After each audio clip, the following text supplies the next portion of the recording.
acho que mais do que respondido tudo isso, e agora eu também vou fazer uma pergunta aqui do nosso amigo Carlos Velasco. Carlos Velasco, que amanhã, acho que amanhã pela manhã, está entrevistando ao Dugin aqui na Nova Resistência, ele e o Rafael Machado, às 6 da manhã.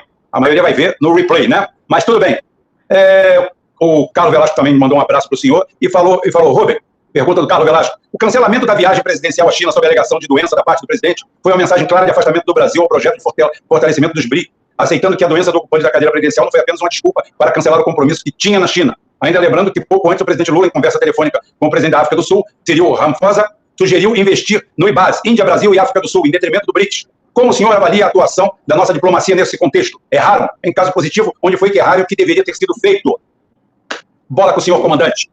Eu acho que o Brasil, na verdade, vive um momento de desorientação na sua área diplomática. O Brasil tem uma trajetória que vem desde o nosso José Bonifácio, da independência do Brasil. Nós ficamos independentes como a monarquia, mas isso não impediu que o primeiro país a nos reconhecer fosse os Estados Unidos, que o Dom Pedro II fosse o primeiro chefe de Estado a visitar os Estados Unidos, que a primeira viagem de um secretário de Estado americano não foi a um vizinho, não foi ao México, não foi ao Canadá, nem foi à Europa. A primeira vez que o secretário de Estado americano saiu dos Estados Unidos foi para visitar o Brasil, foi para vir ao Rio de Janeiro. Então, o Brasil conseguiu se equilibrar entre a Europa monárquica, onde o imperador tinha laços de família, porque as principais casas reais da Europa tinham vínculos com o Dom Pedro II, e, ao mesmo tempo, manteve boas relações com os Estados Unidos. O Rio Branco manteve isso, fez uma transição, inclusive, para poder resolver problemas de fronteira do Brasil. Depois, nós tivemos em 30 um momento sublime da diplomacia brasileira, quando o Getúlio conseguiu arrancar a industrialização do Brasil de um fundo americano. O americano nunca ajudou a industrializar ninguém, ajudou o Brasil, com 100 milhões de dólares a fundo perdido, que nós criamos Volta Redonda. Em troca, naturalmente, eles tiveram a mais movimentada base aérea da Segunda Guerra, que foi a de Natal, tiveram a borracha, sem a qual não teria guerra, porque a borracha era decisiva para a guerra, não tem navio de guerra sem borracha, não tem avião, não tem tanque de guerra, não tem nada disso. Então o Brasil garantiu isso, mas o Getúlio soube tirar o melhor proveito da diplomacia de defesa num nível mais elevado. O Juscelino, mesmo Jânio Quadros, teve ali também lampejos de diplomacia independente, com o Afonso Arinos de Melo Franco. Depois o João Goulart manteve essa orientação. Os governos militares, principalmente a partir do Médici, com o Geisel e o próprio Figueiredo, também o discurso do Figueiredo na ONU, é um discurso antológico sobre a relação com o mundo bipolar.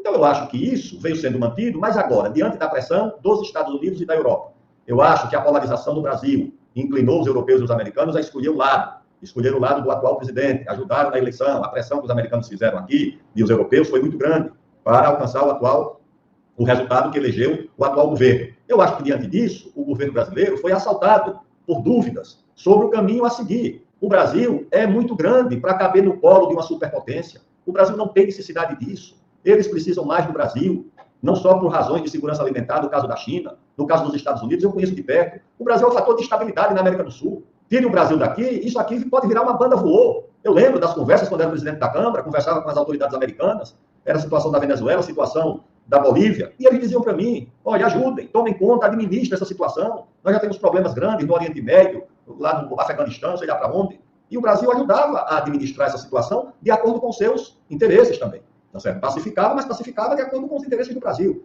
Eu acho que o Brasil foi tomado de dúvidas, não creio que o cancelamento da viagem tenha sido principalmente por essa razão, porque a viagem já estava preparada, os acordos já tinham sido anunciados. Eu não creio que a essa altura, dos 20 acordos que tinham sido preparados, o governo vá recusar, vá desmontar. Uma parte da delegação já estava lá, inclusive. Então, eu acho que o problema é muito mais uma diplomacia desorientada, desnorteada. Por quê? Porque botaram na cabeça essa coisa do lugar do Conselho de Segurança da ONU, ou a candidatura do presidente Lula a um prêmio Nobel da Paz. Isso só nos desorienta.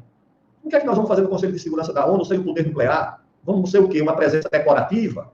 Uma presença ornamental no Conselho de Segurança da ONU? É muito melhor o Brasil cuidar da sua economia. Se o Brasil for uma potência econômica, industrial, científica, tecnológica, se o Brasil continuar dominando o ciclo do urânio, enriquecer o urânio para fazer o seu submarino nuclear, se o Brasil completar o seu programa espacial, construir o seu veículo lançador de satélite, colocar em órbita com um lançador próprio, um satélite próprio, de uma base própria, o Brasil vai ter muito mais importância do que ser uma figura decorativa ou ornamental no Conselho de Segurança. Essa é a questão. Primeiro. Então, isso aí já está dado. Ninguém pode nos impedir de completar o nosso programa espacial. Ninguém pode nos impedir, porque nós já temos o domínio do ciclo completo do urânio. Nós temos urânio, nós enriquecemos urânio, nós usamos urânio. nós já fabricamos o satélite e nós podemos agora completar e dominar definitivamente a tecnologia do foguete, e fazer o nosso foguete, e lançar o nosso foguete. E, além disso, o presidente deve esquecer essa questão do Prêmio Nobel da Paz. Isso ninguém anda atrás. Isso acontece porque fica aí, nós queremos dar um cravo e outro na ferradura. Uma hora você quer ser o aliado dos Estados Unidos contra a Rússia, outra hora, como aconteceu agora, votaram com a Rússia, com a Índia, com a China, acho que no caso lá da investigação daquele atentado contra o gasoduto. Então, eu acho que, no fundo, é mais uma diplomacia desorientada, porque acho que sente-se devedora politicamente dos gestos do Partido Democrata e dos europeus ocidentais, no caso da eleição brasileira, por um lado, e, por outro lado, naturalmente, temem, sei lá o que, uma retaliação, uma má vontade em relação à possibilidade de um prêmio Nobel da Paz, e os americanos não vão dar para o Brasil. Eu acho que não, vão ter um candidato deles. Eu acho que o Brasil deve permanecer o seguinte: entre a China e os Estados Unidos, qual é o lado do Brasil? O lado do Brasil é o lado do Brasil, certo? Uma diplomacia de equilíbrio, uma diplomacia que se oriente pela nossa tradição, pela nossa história. Nós não podemos escolher um lado. E quando nós escolhemos o lado do Brasil, eu acho que, definitivamente, o nosso campo com os BRICS é muito mais promissor, porque dali não parte nenhuma hostilidade contra o Brasil, dali não parte nenhuma ameaça contra o Brasil. Não tem uma ONG dos BRICS atuando aqui na Amazônia, meu caro Velasco, meu caro Rubem. Eu não vejo nenhuma ONG chinesa, nenhuma ONG da Índia, nenhuma ONG da África do Sul, nenhuma ONG tem mais, da Rússia. Eu não vejo. Nem de Cuba, nem da Venezuela. Eu não vejo isso. Eu vejo ONG europeia, americana, e fundações americanas e europeias financiando essa atividade de sabotagem do desenvolvimento da Amazônia. Então é isso. Então o Brasil tem que ter uma boa política com os BRICS. Eu acho que essa iniciativa com a Índia e com a África do Sul é um pouco para ficar fora dessa polarização entre OTAN, Estados Unidos e Europa Ocidental, de um lado, e Rússia e China, do outro, que é um pouco a posição da Índia. Na verdade, essa é mais a posição da Índia. A Índia não quer uma aliança, não quer um conflito com os BRICS, não quer aparecer como uma aliada dos americanos e dos europeus, mas também não quer aparecer como uma aliada da China e da Rússia. Convive bem com a China e com a Rússia, acho que vota, inclusive, com eles, mas quer aparecer como um pouco independente. E acho que isso deve ter atraído também o Brasil para uma posição parecida. Bem, agradecer ao Beto Macedo, o Galério Máximo, o João Palma, o professor Paulo Basso, sempre com a gente, Rafael Terra, Rubem Cocazero, pessoas que colaboram com o nosso canal e mantêm o nosso espaço aqui. Tá? Agradeço a vocês todos. O Rubem Cocazero, inclusive, bota aí uma perguntinha, né? Perguntando por que as Forças Armadas não atuam contra as ONGs. É porque é uma determinação do comandante em chefe das Forças Armadas. As Forças Armadas têm um chefe. Aquilo ali não é casa de mãe Joana. Eles têm um campo de atuação. E o campo de atuação é exatamente aquela interface entre a parte política e a parte militar operacional. O Aldo Rebelo já foi ministro da Defesa e ele sabe muito bem como atua isso. Então, há um gerenciamento, há um movimento de cima para baixo, aonde não se faz nenhum tipo de pressão ou nenhum tipo de ação contra as ONGs, até porque num país judicializado como o nosso, não adianta fazer nada, porque quem manda é a justiça, ou finge que manda, ou manda que finge. É algo nesse sentido. A realidade é essa, Cocazero. É o que a gente tem para responder